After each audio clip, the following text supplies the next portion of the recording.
guys, beautiful morning, and today is the end of another chapter. It's been a while.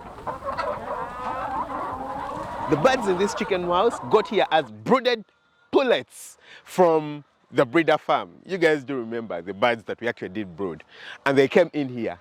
And today, 88 weeks later from the day that they were hatched, maybe 88 weeks and 5 days, they are leaving. Finally, it's the end of a chapter.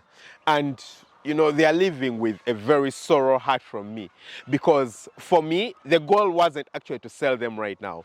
They are 88 weeks old and they are still giving me sometimes 74, sometimes 75% in terms of egg laying. That's crazy. That's crazy. Just the other day I was talking to a farmer whose birds are 50-something weeks old and they are barely getting 50%. I'm thinking, oh my God, I'm letting go of my birds that are at 74%. And they're actually still very profitable for me, you know. They're giving me around, you know, maybe $1,300, $1,400 a month in terms of profit, yeah? So that's actually still profitable, but hey, I'm going to have to let them go because I have no space for my birds. So as you might already know, I do have birds that I'm brooding right now, yeah? I have about 2,800 birds that I'm brooding right now, and the space that I'm brooding from is so little. In the next 2 weeks, 2-3 weeks max, it's going to be done completely. So I need to get these birds out and prepare this chicken house to prepare to move the birds in here. Now the maximum this house can actually take is about 2,000 birds, yeah, maybe 2,500 if I push. But the goal is not to have it as a production house. The goal is to simply have it as a pullet house, you know, a rearing house. So we want to get the birds out today, yeah, and then we're going to clean up, prepare the chicken house, clean it up, do some renovations on it in the next 3 weeks, and then we'll bring the birds that we've brooded inside here. That's going to be the goal, yeah? To bring the birds inside here as we build a bigger chicken house, one that can take maybe 2,500, 2,800 birds on the other poultry farm. And then we shall simply be using this chicken house over here for brooding and for rearing, and not for production. I'm not excited, honestly. I'm not excited, but hey, we've got to let them go. So this is just one last look at the birds. Take a look at them. They have served me so well. Take a look at them. They have aged out. You know, their feathers, a lot of them are losing their feathers. They are properly mature. Yeah, they are properly mature. I don't know if I can get one. Take a look at this. You know, it has almost no hair. You know, not hair, feathers on the back. Take a look at its neck, you know. They're almost naked. A lot of them are almost naked. But that's because they're grown. Take a look at that one's crop. You know, they are properly grown, 88 weeks of age. You still have a few that still have quite some good camouflage like this. It still has a very good feather pattern on it. Another one is over there with still quite some feathers. But a lot of them have aged out, and their time has come to an end. Even up to now, they are still giving me eggs. So if you check inside the laying boxes, you're actually going to find a lot of them. They are laying inside there and they are giving me eggs.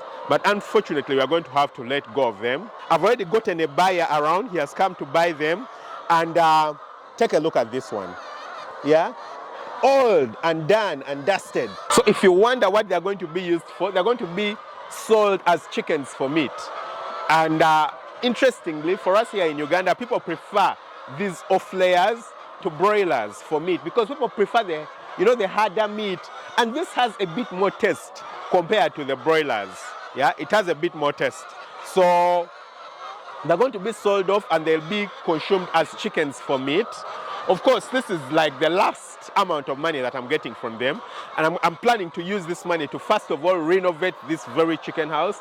But secondly, also use it to buy some feed, to stock up, to feed the birds that are going to be replacing them in this house. And also, of course, for cleaning the area, making sure the place is clean. So it's going to be quite some work. It's going to be quite some money that's going to go into it. But hey, I'm ready for the challenge. So I know I'm going to enjoy the challenge. So come on, let's get onto it. We're going to just be, my work over here is going to be, you know, picking out the birds, counting them to make sure that I'm getting my value for money when they're all being taken.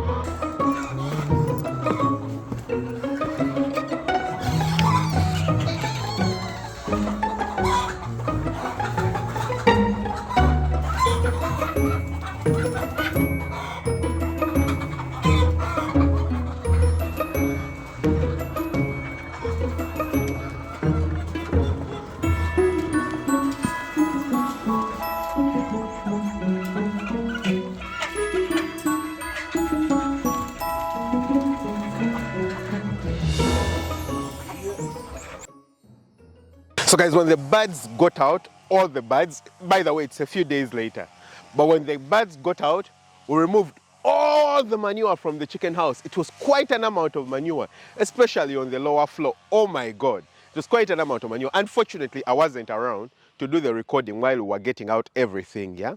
But we managed to get quite an amount of manure. It's a lot, yeah? And it was brought in here using trips, and this is the garden on the commercial layer farm. This farm is about close to 3 acres, maybe 2.8 acres. And this is a banana plantation. You can see that I have some cassava that we planted on the inside here. Even the bananas, you know, we have some bananas on the plants. And then we planted some beans in here for the last season, but oh my God, it was so crappy. The sun really came and destroyed everything. So we barely got anything. We have cassava, again, I've spoken about that. And then we've planted maize, yeah? I'll walk there very quickly, yeah? So right there in the background, I don't know if you can see it, we planted some maize. So it looks like the maize is going to be fruitful. But the groundnuts, we suffered a huge loss. So we brought the manure over here. It's quite an amount, but I don't know, I don't think it will even be sufficient enough for this size of the garden.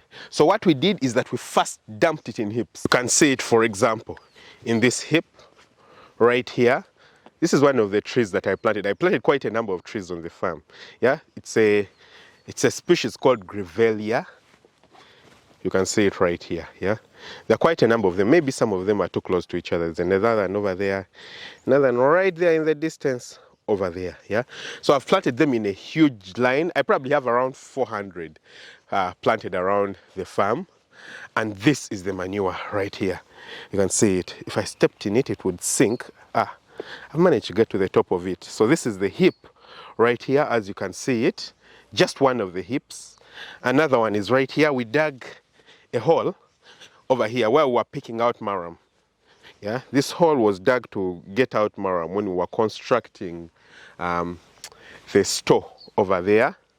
Again, you can see the marram right here that we were picking out. So we've piled it in 3 huge heaps because at the moment we can't place it inside the garden. It's quite too acidic. You know, the manure has mainly, you know, ammonia, the nitrogen, yeah, and the carbon. That's what is very important for the plants, yeah, the nitrogen and the carbon that you get from the manure. That's why chicken or poultry manure from deep litter system is very, very lovely. It's lovely.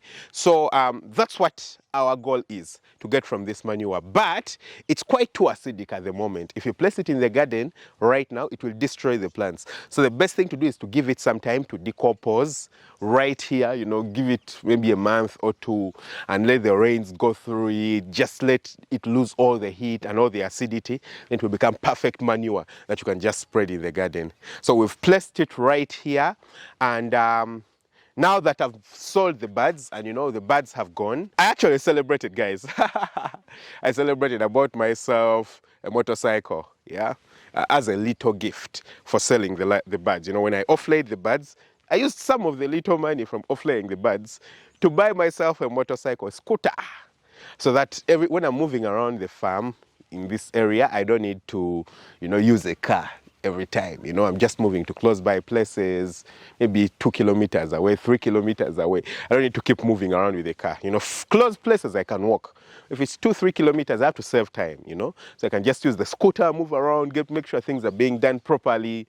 So I bought myself a little gift. Of course, the rest of the money is being utilized by the farm and reinvested into the farm to make sure that the farm is ready. For example, we have to renovate that chicken house.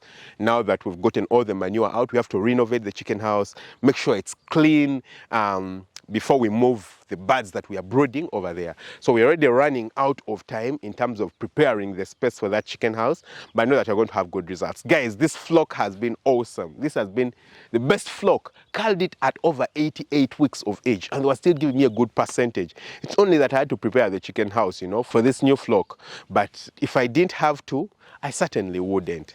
So I'm excited, guys. Tell me what you think in the comment section below. I've tried to share with you guys the journey of this flock. Unfortunately, I couldn't be around to share everything about it. But I've tried to share it, and it's been a lovely flock. I've enjoyed it. It has given me the best results. And woo, I pray that the other flocks are going to be the same way too. Don't forget to hit the subscribe button, smash that notification bell. That way you never miss out on an upload. Lots of love. Bye-bye.